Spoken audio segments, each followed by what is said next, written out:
नमस्कार, मैं अभिषेक उपाध्याय। आप देख रहे हैं टॉप सीक्रेट।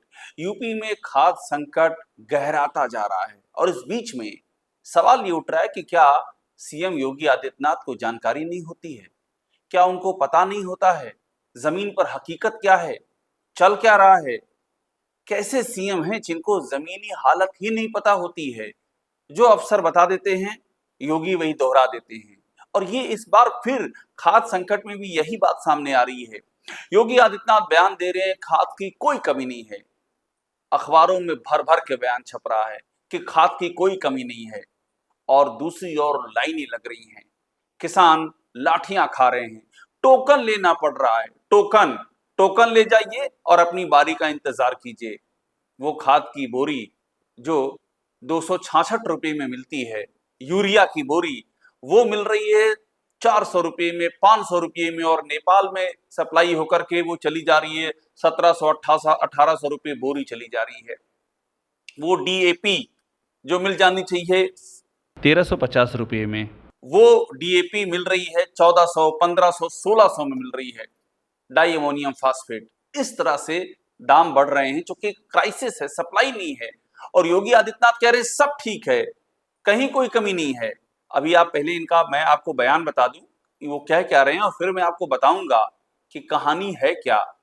क्या असली खाद्य संकट की वजह योगी आदित्यनाथ की प्रशासनिक अकुशलता है, अज्ञानता है, अनुभव की कमी है, अपने अफसरों पर आंख मूंद के भरोसा करना है, जनप्रतिनिधियों से फीडबैक नहीं लेना है, किसान संगठनों से मिलना नहीं है, किसी से कोई संवाद नहीं होना है, सिर्फ वो चार अफसर वो जो बता देंगे वही अंतिम सत्य होगा।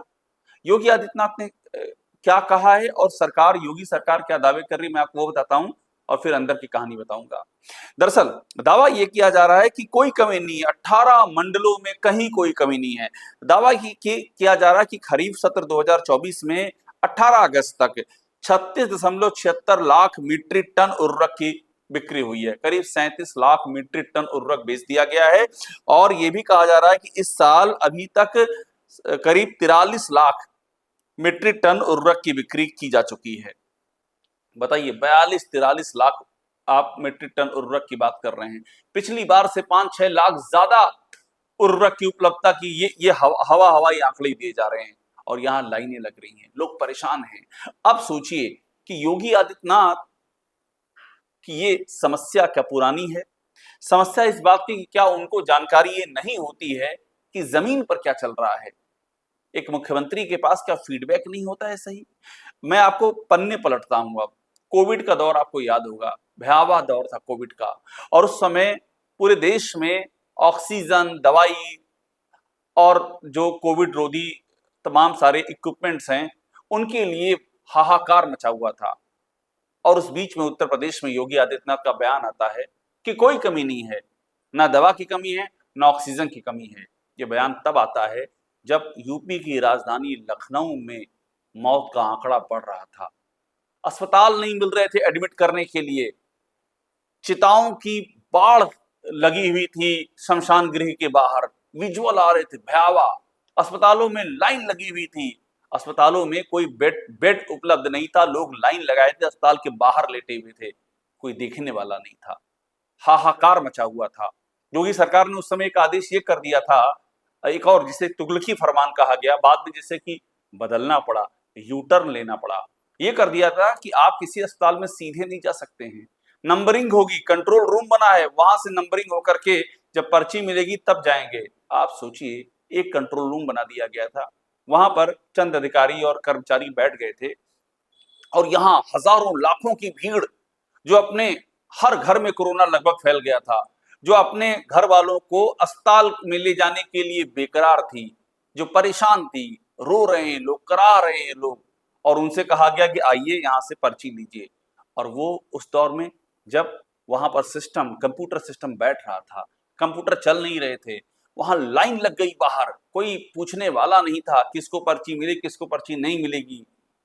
बहुत लोगों ने दम तोड़ दिया, उनको अस्पताल नहीं मिले, हाहाकार मच गया, और बाद में ये तुगलकी फरमान योगी आदित्यनाथ की सरकार को वापस लेना पड़ा, और कहा कि नहीं नहीं, जिसको जहां अस्पताल मिलता है वो जाके एडमिट करे, हम नहीं रोकेंगे।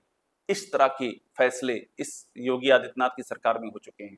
तो आप याद कीजिए, जो तब कहा था कि कोई कमी नहीं दवाओं की, कोई कमी नहीं ऑक्सीजन की, जबकि लोग मर रहे थे आंखों के सामने, उनको ऑक्सीजन नहीं मिल रहा था, दिख रहा था सब। मैं फिर से दोहरा रहा हूं, चिताओं की भीड़ लगी हुई थी।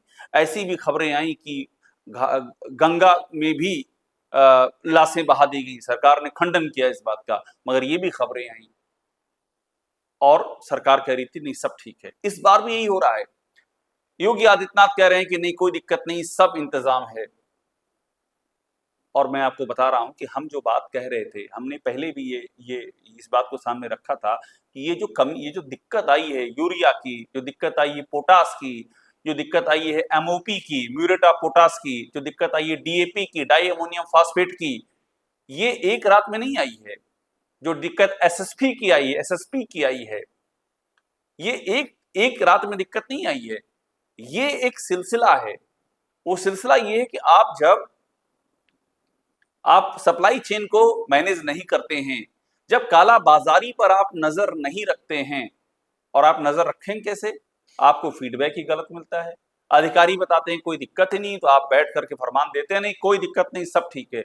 आपके पास जानकारी ही नहीं आती है कि वो जो सहकारी समितियां उनके अंदर क्या हो रहा है। आपको पता नहीं होता है कि उनके गोडाउन का माल कहाँ जा रहा है। आपको मालूम नहीं पड़ता है किस तरह से माल खुले मार्केट में बिक जा रहा है दूनी तिगुनी कीमतों पर।